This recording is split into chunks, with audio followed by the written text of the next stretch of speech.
Good day to you, my future employer. I am Robilin Hironja from Zaragoza, Nueva Ecija, Philippines.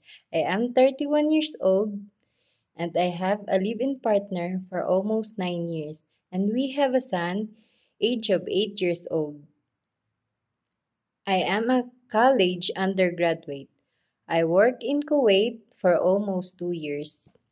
I am currently here in Saudi Arabia working as a domestic helper and serve uh, uh, 6 members of the family.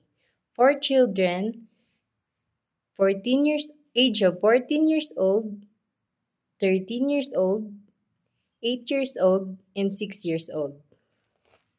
My main duties are taking care of the kids, play with them, preparing the things for the school, and also I teach them how to speak basic English language.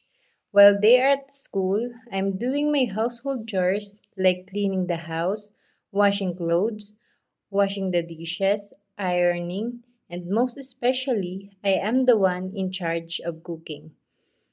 I am a person who is hardworking, loving, caring, energetic, and especially a trustworthy person. I want to work with you to earn money for the better future of my family, especially to my son. If you choose me, you will not regret. I will love your children as my own. As, as, as I assure you, I give you the best of my ability. Thank you for watching. Good day.